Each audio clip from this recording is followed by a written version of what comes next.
Hello all and welcome back to a new blog. तर सगळ्यात अगोदर तुम्हाला गुढीपाडव्याच्या हार्दिक हार्दिक शुभेच्छा. येस, तर आज आहे गुढीपाडवा आणि मस्त सकाळी छान सगळं आमचं आवरलेलं आहे. मागचे कपडे तरी पण अवॉइड करा.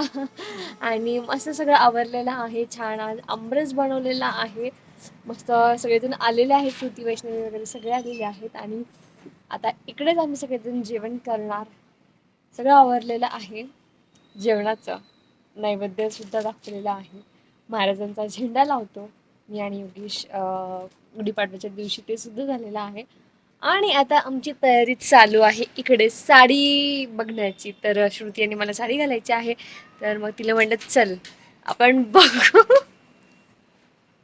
सॉरी, तिकडे मग श्रुती साड्या दाखवत होती आणि तिला माहितीच नाही मी कॅमेरा इकडे घेतला. तर साडी सिलेक्ट करते आणि आज छान रील्स बनवायचा आमच्या दोघींचा प्लॅन आहे. सो स्टे ट्यून्ड, रील्स तर तुमच्यासोबत नक्की शेअर करणार. सो मस्तपैकी साडी घालून छान आम्ही शूट केलेलं आहे. इकडे आहे तुम्ही बघू शकता इकडे सगळेजण आहे. श्रुती, योगेश, रवी आणि आम्ही मस्त छान साडी घालून आता फोटोशूट केलेला आहे. व्हिडिओज पण खूप छान छान बनवलेले आहे. तुमच्यासोबत ते नक्की शेअर करणार. आता परत एक साडी चेंज करून मला परत एक व्हिडिओ बनवायचा आहे. कारण योगेश एक मिनिट. योगेश, फायनली आज तुमची इच्छा पूर्ण करते आहे मी. ह्याच्यानंतर मी नेसणार आहे गुलाबी साडी. कारण योगेशची खूप इच्छा होती. मी जो सध्या ट्रेंड चालू आहे इंस्टाग्रामवर, तुम्ही रील्स जर बघत असाल तर गुलाबी साडीवर, त्याच्यावर मी रील्स बनवावी अशी योगेशची इच्छा होती. तसं फायनली मी आता ही साडी चेंज करून दुसरी साडी नेसणार आहे. चलो, इकडं आता केक कटिंगची तयारी चालू आहे. कारण आज म्हणजे 2 दिवसापूर्वी याचा बड्डे होता. आणि हा कोण आहे हे तुम्हाला माहितीच असेल, योगेशच्या मामाचा मुलगा आणि माझा भाऊ. तर त्याचा 2 दिवसापूर्वी बड्डे होता. सेलिब्रेट करता नाही आला म्हणून मग आता आम्ही करणार आहोत.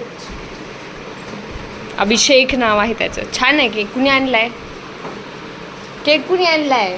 कुणाची चॉईस आहे? रवीचा. रवी, अच्छा है केक. तो चॉकलेट ही पसंद है इसलिए तो हमेशा तेरे पसंद का ही लाता है चॉकलेट, राइट? उसको उसकी पसंद तो कुछ नहीं, बट सर अच्छा चॉकलेट ही पसंद है क्या? चलो सब लोग हैं, अभी हम केक कट करेंगे. पुनीत आएगा अंदर? अंदर आने के कष्ट लेगा क्या? हाँ, नहीं तो अच्छा तू नहीं बोला है क्या?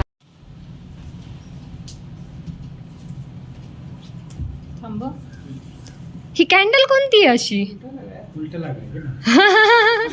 पण अशी कशी कॅन्डल आहे? काय बटरफ्लाय आहे की काय ते? अरे पण त्या कॅन्डलचा अर्थ काय आणली तर खरं?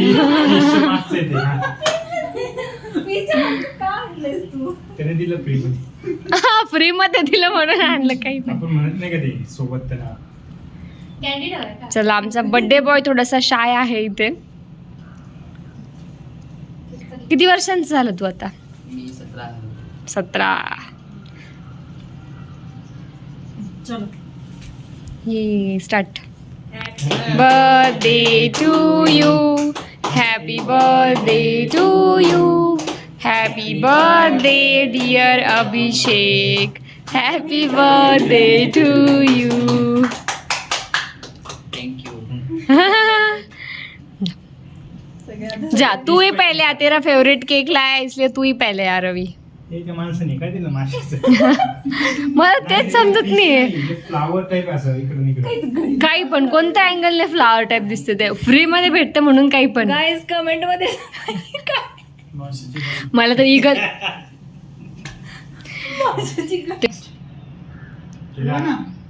हो गया. अरे उसको नहीं खाना, तुझे नहीं खाना? हाँ, अरे हाँ, फास्ट है. अरे रवि मिस कर दिया फेवरेट केक. नाही ठीक आहे ना.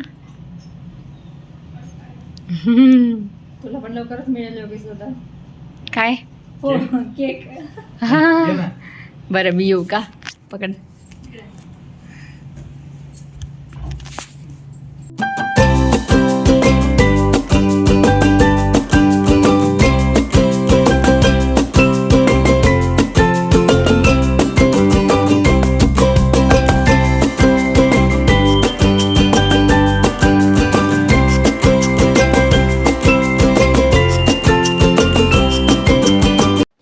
2 दिवसाचा ब्लॉग अजून पण कंटिन्यू आहे.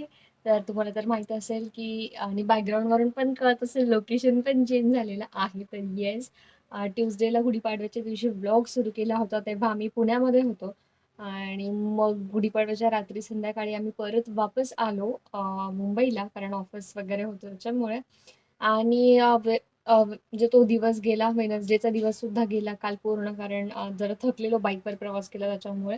सो व्लॉग बनवला नाही आणि आज आता आहे थर्सडे आणि आज ईद असल्यामुळे सगळ्यांना आम्हाला वर्क फ्रॉम होम होतं आणि योगेशची तर सुट्टी होती. So त्याच्यामुळे ते त्यांच्या फ्रेंड्ससोबत मेन मुंबईमध्ये गेले आहेत फिरायला.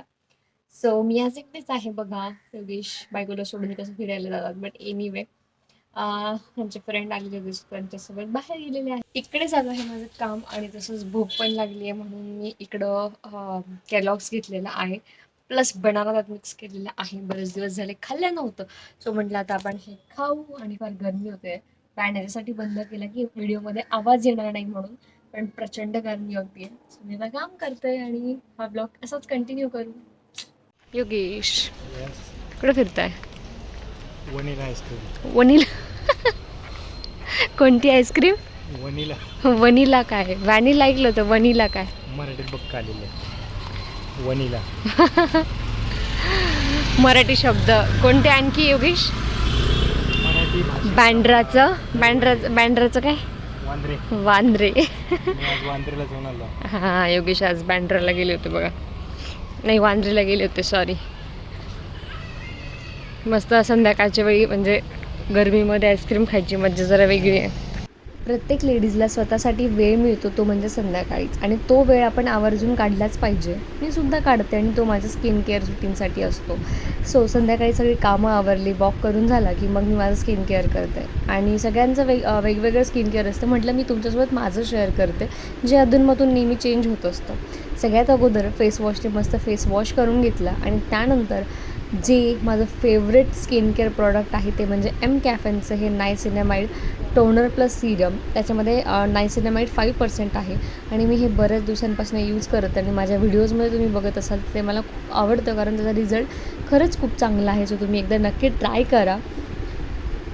सो हे मी नेकवर आणि फेसवर सगळीकडे इव्हनली लावून घेतलं आणि त्यानंतर विटॅमिन सी सिरम, जे की मी नेहमी वापरत नाही, कधीतरीच वापरते जेव्हा वाटतं की आपला स्किन म्हणजे फेस डल आहे किंवा टायर्डनेस जाणवत आहे, त्यावेळीच फक्त विटॅमिन सी सिरम वापरते. आणि हे शिल्सचं मी इथे वापरते. बरेच ब्रँडचे विटॅमिन सी सिरम अवेलेबल आहे मार्केटमध्ये. प्लमचं सुद्धा चांगलं आहे, तुम्ही तुमच्या स्किनच्या अकॉर्डिंग वापरू शकता. पण एकदा ट्राय करा, पॅच टेस्ट नक्की करा आणि मगच कुठलंही प्रॉडक्ट तुमच्या फेसवर अप्लाय करा. सो विटॅमिन सी सिरमसुद्धा मी असं सगळीकडे इव्हनली स्प्रेड करून घेतलेलं आहे, रब करायचं नाही.